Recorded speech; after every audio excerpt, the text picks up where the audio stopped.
حضور کے صحابی ہیں حضرت عثمان بن عبداللہ۔ آپ فرماتے ہیں کہ میری زوجہ مجھے ایک پیالے میں پانی دیتی ہے اور پیالے میں پانی دے کے کہتی ہے جاؤ یہ پیالہ لے جو ام سلمہ کے پاس۔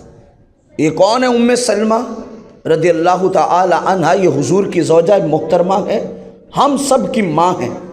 ان کے پاس لے جاؤ اور ان سے جا کے کہو کہ ہمارے گھر میں کوئی مریض ہے، بیمار ہے، تو کرم کیجئے اس پانی کو متبرک کر کے دے دیجئے تاکہ ہم اپنے مریض کو پلائیں اور اسے شفا نصیب ہو جائے۔ کہتے ہیں یہ کئی بار میری زوجہ نے عمل کیا۔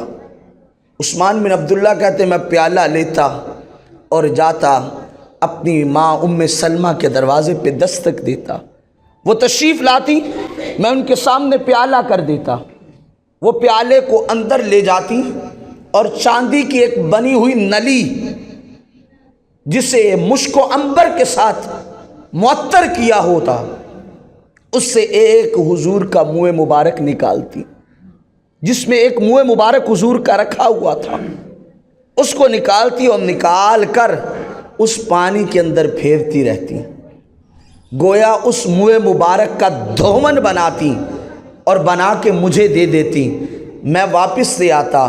حضرت عبداللہ عثمان بن عبداللہ کہتے ہیں کہ جب میں واپس لے آتا تو واپس لا کے اپنی زوجہ کو دیتا، میری زوجہ جس مریض کو پلاتی اللہ اسے شفا عطا کر دیتا۔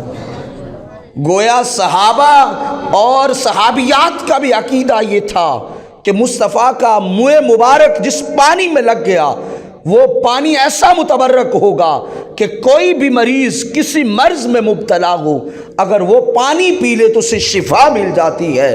تو پھر سمجھو جس کے منہ مبارک میں شفا ہے اس ذات کا عالم کیا ہوگا، اس کا مقام و منصب کیا ہوگا، اس حضور کی کرم نوازیاں کیا ہوں گی۔ تو اس لیے حضور کے ہر عضو کو اللہ نے بے مثل و بے مثال بنایا ہے۔